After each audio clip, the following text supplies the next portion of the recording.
Was the Texas Chainsaw Massacre based on a true story? Stay tuned after this.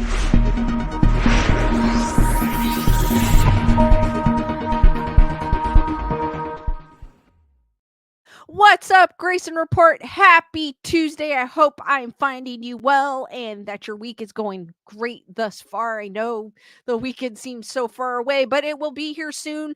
But I did find this article about the disturbing true story behind the Texas Chainsaw Massacre. So let's dive in. So, explore the real life origins of Leatherface and the Texas Chainsaw Massacre, including the crimes of a teenage serial killer and a macabre fantasy from the movie's own director. The Texas Chainsaw Massacre is one of the most iconic and well known horror movies of all time, and it was originally marketed as being based on a true story. In truth, this was mostly a gimmick to get more people to see the movie and a subtle commentary on the turbulent political climate of 1970s America. However, the claim wasn't entirely false. The story of the Texas Chainsaw Massacre and its nightmare inducing visuals was based, at least in part, on the real life killer Ed Gein, who made furniture out of human body parts and, like the Texas Chainsaw Massacre's infamous cannibal Leatherface, Gein created the mask made of human skin.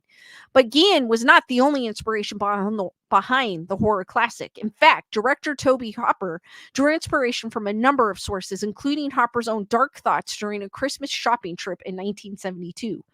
These are the true stories behind the Texas Chainsaw Massacre. Ed Gein, the real Wisconsin killer who helped inspire Leatherface. I did know this part about the film, that it was loosely based on Ed Gein.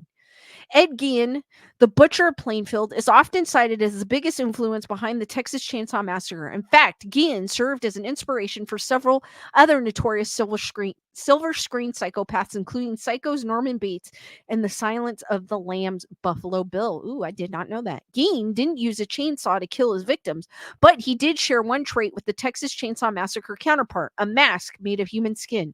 Before he became a murderer, Edward Theodore Gein had grown up under the influence of his highly religious and authoritarian mother, Augusta, who told her sons, Ed and Henry, that the world was full of evil, that women were vessels of sins, and that alcohol was an instrument of the devil.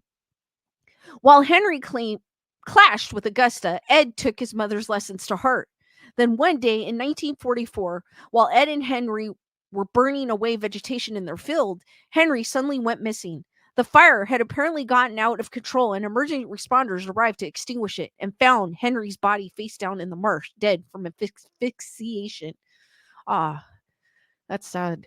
At the time, Henry's death seemed like a tragic accident, but some believe that Henry had, in fact, been Ed's first kill. With Henry out of the way, Ed and Augusta could live a peaceful, isolated existence, just the two of them, at least until Augusta's death 1 year later in 1945. It does seem plausible that he could have been linked to the death of his brother, because I'm not sure if I know I read somewhere where it said like he was very close to his mother, so this does make sense. Following his mother's death, Ed Gein turned the family farmhouse into a sort of shrine to her. His isolation from other people led him to obsess over dark topics like the medical experiences and horror novels. He also spent much of his time viewing porn and studying human anatomy. For over a decade, Gein indulged his macabre obsession and fantasies and followed through with some of them. He robbed graves not for their valuables, but to steal body parts to decorate his home. Whoa. Gein's horrific acts likely would have gone unnoticed, and had it not been for the disappearance of a 58-year-old woman named Bernice Worden in 1957. She was a hardware store owner whose last customer was Ed Gein. When police arrived at Gein's house to search for Worden, they found her body decapitated and hung by her ankles from the rafters in the house. They then discovered other horrors inside Gein's home, including numerous human skulls and bones and furniture made out of human skin. Just imagine walking into that. That's like a human. It's like being in a horror movie in real life.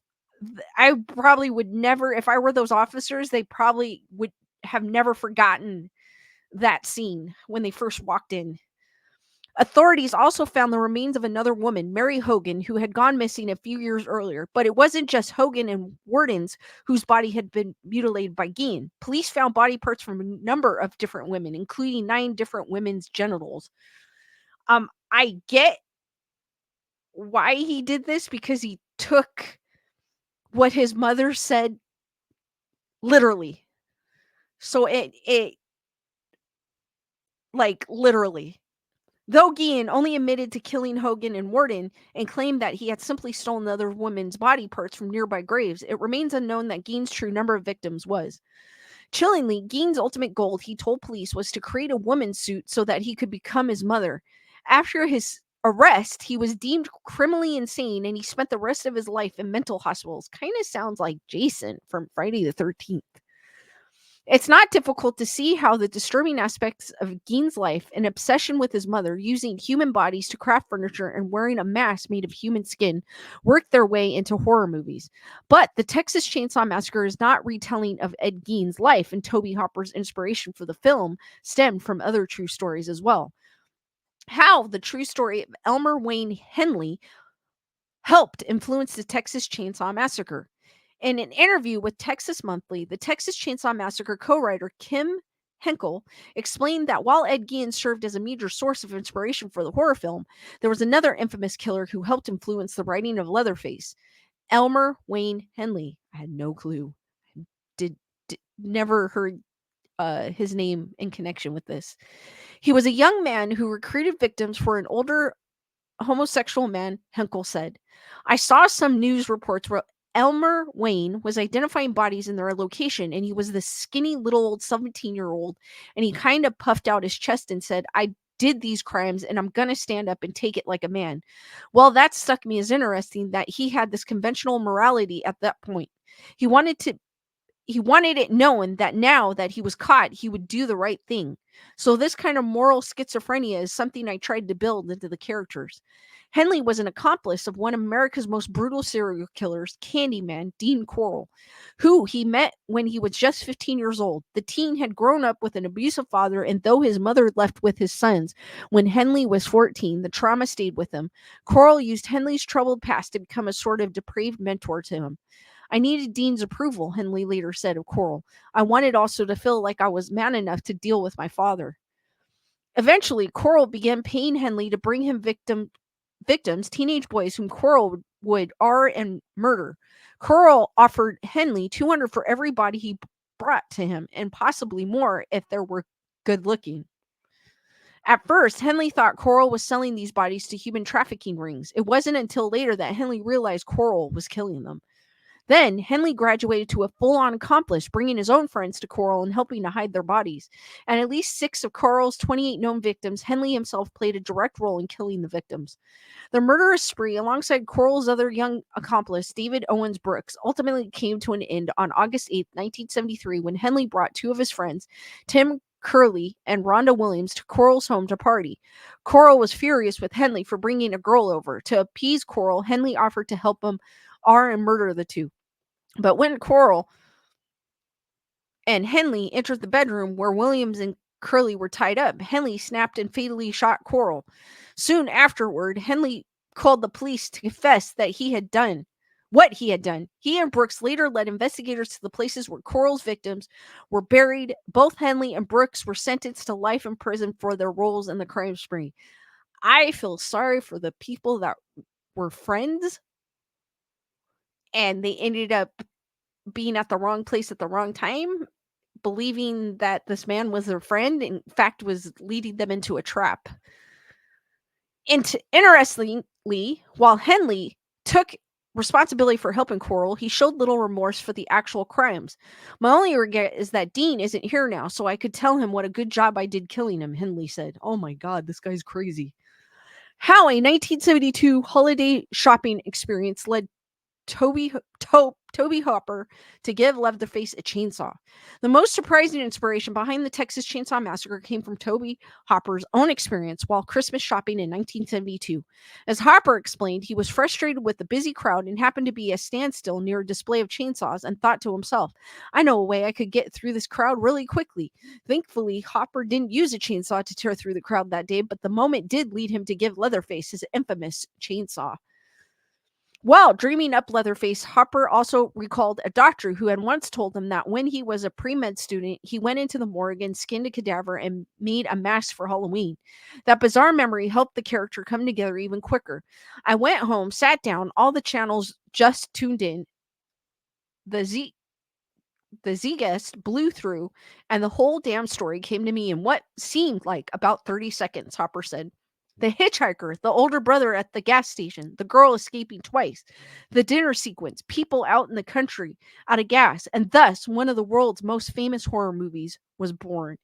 Also, what made this movie stand out was the fact that when it came out, and obviously it's a horror movie, you expect blood. This film had no blood in it. And that's the one thing. I wasn't a huge fan of this film growing up because my favorite is Jason. I've always loved Friday the 13th, but I do appreciate uh Texas Chainsaw Massacre. It survived many sequels. There's a lot of them that I do like. It's not like Pinhead, Doug Bradley, or Freddy Krueger, which was played by Robert Englund, where they're actually using their actual face. Um, it's a mask, so if someone plays them, you would know no difference as long as they have their mannerisms. So, uh, and they've tried to change Pinhead and Freddy Krueger, and it just didn't do well. Like I did not. I tried to give them both a chance, and it just did not. I just could not get into it because for me, Robert Englund is Freddy Krueger and Doug Bradley will always be Pinhead. There'll be no other. Though they did try to do a female Pinhead, and um, obviously I was open to it because also the book was a female Pinhead, so I was open to it, but I just could not. That film just not did not do it for me.